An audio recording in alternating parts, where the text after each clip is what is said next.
अगर इस वीडियो को देखने के बाद भी आपने चैनल सब्सक्राइब नहीं किया तो भाई अब नंगा नाच मैं नहीं कर सकता।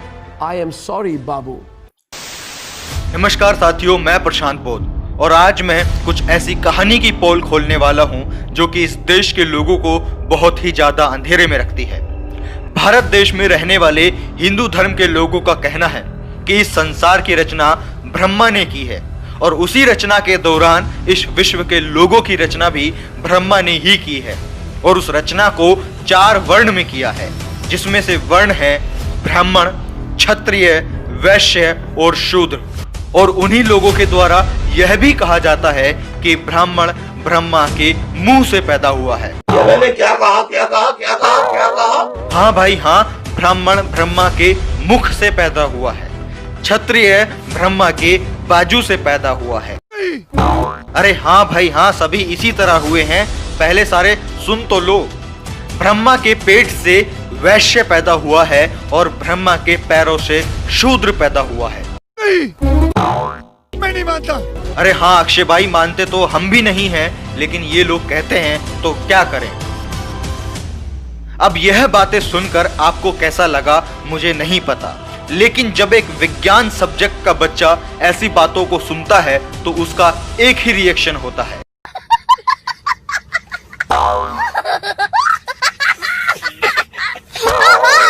जी हाँ, ठीक इसी प्रकार जब हम इन लोगों को सामान्य लॉजिक के साथ समझाने का प्रयास करते हैं कि जैसा आप बता रहे हैं ऐसा वास्तविकता में संभव नहीं है, क्योंकि बच्चा पैदा होने के सिर्फ 2 ही रास्ते होते हैं, पहला यूट्रस और दूसरा पेट को चीरकर। ऐसे लॉजिक सुनकर भक्तों का एक ही रिएक्शन होता है। ज्यादा दिमाग नहीं है हमारे पास, हमको घंटा फर्क नहीं पड़ता है। हाँ, इनका यही कहना है कि हमारे पास दिमाग नहीं है। लेकिन आज इस वीडियो में मैं आपको वह वैज्ञानिक तरीका बताने वाला हूं कि किस तरह एक बच्चा बनता है या जन्म लेता है। अभी मजा आएगा ना भिड़ो। हाँ, मजा तो आ जाएगा, लेकिन पहले पूरा वीडियो ध्यान से सुनना पड़ेगा और देखना पड़ेगा, प्लस वीडियो को शेयर भी करना पड़ेगा। तो चलिए शुरू करते हैं। एक बच्चे को जन्म देने के लिए या एक बच्चा बनाने के लिए सबसे पहले 2 लोगों का मिलना बहुत जरूरी है, एक पुरुष और एक महिला। अगर दोनों पुरुष मिलते हैं तब भी काम नहीं चलेगा, अगर दोनों स्त्रियां मिलती हैं तब भी काम नहीं चलेगा। काम सिर्फ तभी चलेगा जब एक स्त्री और एक पुरुष मिलेगा मतलब समझ रहे हो ना? वह एक शारीरिक प्रक्रिया होती है जिसे हिंदी में संभोग और इंग्लिश में सेक्स कहते हैं। उसके बाद फिर आंतरिक प्रक्रिया शुरू होने लग जाती है। उसके बाद जो इंसान का वीर्य होता है वह महिला के यूट्रस में जाता है। उसके बाद यह जो आप देख रहे हैं, ये क्या है भक्तों? ये तो केंचुआ है।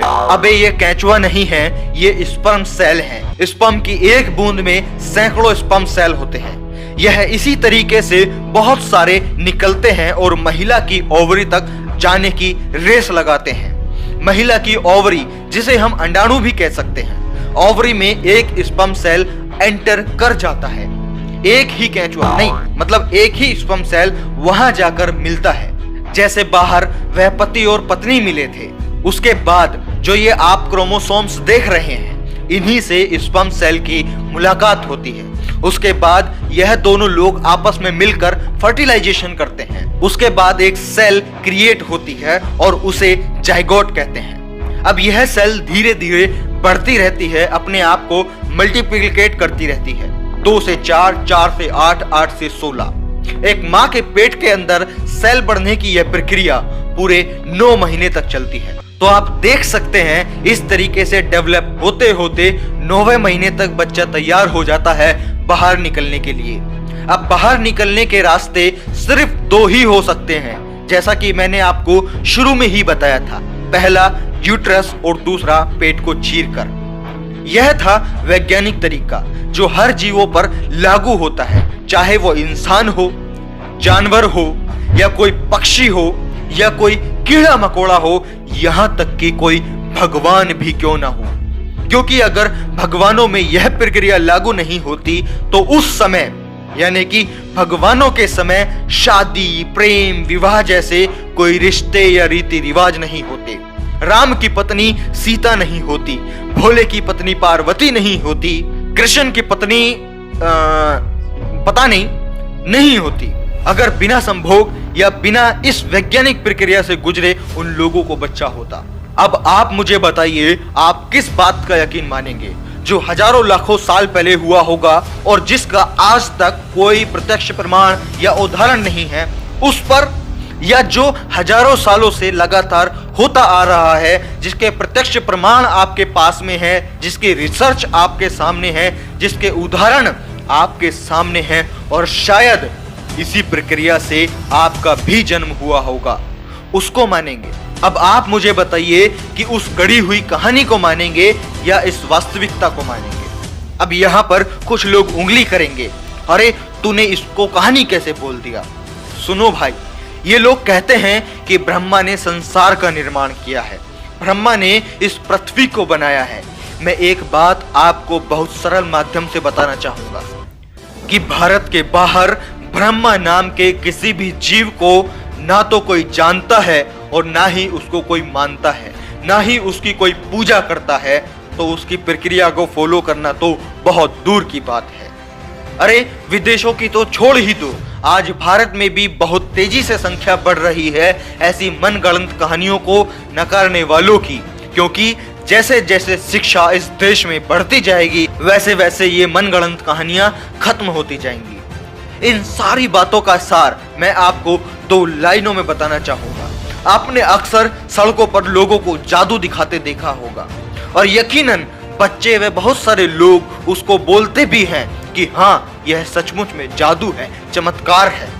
लेकिन वास्तविकता तो हमको और आपको मालूम है कि वह सिर्फ आंखों का धोखा होता है, हाथ की सफाई होती है। तो ठीक उसी प्रकार जो ये मनगढ़ंत कहानियां हमारे सामने हैं, जिनको ज्यादा ज्ञान नहीं है, उनके लिए क्यों ना वह बहुत बड़ी चमत्कारिक घटनाएं हो, लेकिन मेरे लिए और मैं उम्मीद कर सकता हूं कि मेरे देखने वाले लोगों के लिए ये सिर्फ एक आंखों का धोखा है, पैसा कमाने का एक अच्छा मौका है, व्यापार यह बहुत चोखा है।